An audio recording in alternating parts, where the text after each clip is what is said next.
today we're talking about the Coros Pace 2. So in today's video, basically I'm going to give you all the information that I thought about first. We see Team NN, Molly Sedell, Killian Jornet, everybody on Instagram using the Coros now. But why should you invest in the Coros rather than stick with what you know, your Garmin, your Polo, your iWatch?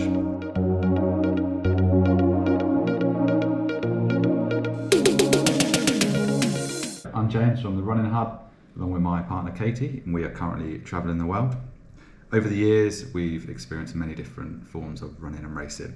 I've generally been a Garmin guy. I have dabbled with the Nike watch, which I don't think is even a thing anymore, the Apple Watch, and now I have been suckered into the market of Coros for you guys to be able to answer the questions. Today we're going to be covering the facts, the stats, the hardware, the wearability, and what the Coros can do for you. Top features of the Coros Pace 2. Really long battery life. This lasts me approximately 10 days. I use about 10 hours of GPS a week, so really cool. I've not had any problems yet where I've worried about how much battery life I've got left. It's been fine. It's very, very lightweight. This comes in at 29 grams with the nylon wrist strap. There's also a silicone wrist strap which comes in slightly lighter.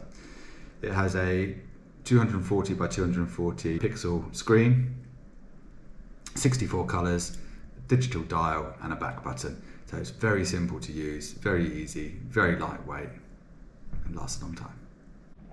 The Coros Pace 2 comes in at a very reasonable £160. I also had a discount with sports shoes through the Running Hub. It's worth becoming a member, which brought it down even more. For me, one of the reasons coming away from Garmin was also price point. Some of the newer Garmins now come in at mortgage prices, and I just didn't want to invest that much in a watch really for what I want to learn about all the stats, facts and how I use it. So along with all the usual day-to-day features of a smartwatch, you can get all your phone alerts, text messages, all that sort of stuff on the watch. That comes as standard. The main features I use on the watch are the running mode. I have used swim. I've not managed to use some of the other stuff yet, like track mode, which we will use for sure. Where I find the Coros to have its advantage is the running matrix and the sort of feedback that it gives me about my training, how I'm doing and where I should be going. There's a really in-depth sort of matrix as to your training load. It works out your zones for you, and the race predictor seems to me to be in a lot more realistic place to, you know, we've seen previously on different people's screenshots from stuff like it's telling them they're going to do a 2:30 marathon and they're like a 4-hour marathon runner. Like, it's just not realistic, but all the data that this seems to be collecting seems to be really working, and I'm using it with my training and building my training around it. So far I've been using this watch for about 7 weeks. The GPS has, well, I've not been able to question it yet, so I'm really happy with that. And I think one of the most important things in a watch, whether it's Apple Watch, Garmin, Coros, is that you want to be feeling safe and confident in your GPS. You don't want to be let down when it comes to race day. There's nothing worse than thinking you're doing the right thing and the finish line is not round the corner where you think your watch is. We have a perfect example was me and Katie went for a swim last week. And I know I swam a lot further than her, but when she finished, she had swam the same distance as me in half the amount of time. And when we compared the maps and GPS, we were pretty sure which one was more resemblance of the truth. And we'll show screenshots here now of the two differences. So as I said earlier, I think with this Coros Pace 2, which is the entry-level Coros, this watch is really sort of the runner's watch. The details on it and the metrics are very, very good. A couple of things that I may be missing from my Garmin, but not at this moment in time, is probably the extra features. So this one doesn't have music. It doesn't have apps like being able to download your parkrun barcode like I could do on my Garmin. But I don't think that's what it's for. This is, I suppose, the best way of summing it up is like, this is the runner's watch. Okay, so if we just take a quick look at the dashboard and the Evo Lab metrics here, so just give you an idea of what we are looking at. So in the top left here, we have our running fitness. So that's giving me a score of 93.3, and it breaks it down then on the side on the base, endurance, speed and sprint. I've not seen a massive change over this in the last few weeks. It did build the first few weeks, but I'd imagine 93.3 is quite a high score, so I'm going to have to get quite intricate in my training to do that. Two of the most important features for me are in the centre here, the training status and the recovery. So we can see today I've only been for a half an hour on strides. That was literally an hour ago, so I'm 84% fully recovered and I'm in a good place. And to be honest, I felt in a good place on my run, so that marries up quite well. I started today's run at 100%, so it was nice to know that I should feel 100% recovered and ready to go. And to be honest, I did, so that's a nice sight. Just above that we have the training status. My base fitness is 109 and the load impact is 123.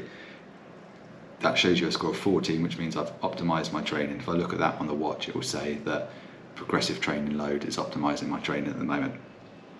The training load impact will come down throughout the day, but the base fitness will stay at 109, I'd imagine. But I've fluctuated between high 90s and 110 over the last few weeks, so we're trending in the right place. You've then got a flash here of my sort of activities. You've got a 7-day running performance on the top right hand side here, so I'm running at 102% of my current ability, which is good, but we can also see here that I've run for the last 7 days, so that's possibly why. As we look a bit further down, this is the most important bit when we're looking at our training.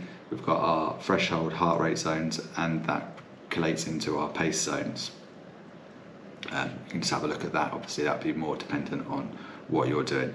And then the race predictor at the bottom here, which I feel quite comfortable that those would be the sort of times I'd hit at the moment. So, you know, I think that's quite important to not be looking at times again, no way, that's way too fast, or I could definitely run faster than that. If we look at our Evo Lab matrix, this just goes a little bit more in depth. So the top right here is the training status. We've got the load impact, intensity trend and base fitness. As we can see, they all go up for the last 7. Now it does look like I've taken a plummet down here, but that's essentially where I've changed watch and changed data. So I would take from the cursor to the left here with a bit of a pinch of salt. But you know, we're trending in the right way here. The impact is going up, fitness is going up, and the trend is looking in the right direction. Got to remember to get fitter, we are trying to progressively overload safety, so that is the way it will be going. My running fitness here, you can see my trend again is just going upwards, so all good. Got a snapshot of the last 4 weeks there, so I've done 224 miles, training load of 3,292 units, which becomes relevant to the load on the last screen. It's also nice just to see here on the 4 weekly intensity distribution of how we're splitting our weeks by hard, easy and medium. So you can see in the current week, 68% of my run has been easy, 14% medium and 18% hard, which is quite a good split really. I'm sure there's a lot more we could dig into and go into on another video, but I've really enjoyed using the data. As I said, one of the key words here is that I feel confident and I trust the data. So that's going to help me moving forward. So if I was to compare my previous 3 watches, the Coros Pace 2, the Garmin 645 Music and the Apple Watch, if you're looking for a watch to give you the data, the detail to advance you as an athlete and give you the feedback for your training, then I would look at the Coros 100%. If you're looking for GPS data, Coros 100%. If you want the extra features and you want to look at the smart features along the line, then I think Apple is definitely going to be the smarter watch, but Garmin is that sort of hits you in the middle. So it's got the smart features that we spoke about with the music, maps, parkrun barcode. It does help with the running data. I don't think the running data is quite as smart and as accurate as the Coros, but for your day-to-day running that wants to listen to music and wants everything on your wrist, then go for the Garmin, no doubt. But Coros for me is definitely going to help me up my training game.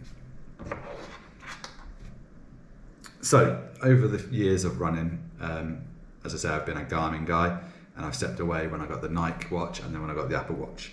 And I think that's burnt me previously, and I thought I didn't want to then go away from Garmin again because I've always felt like I wanted to come back.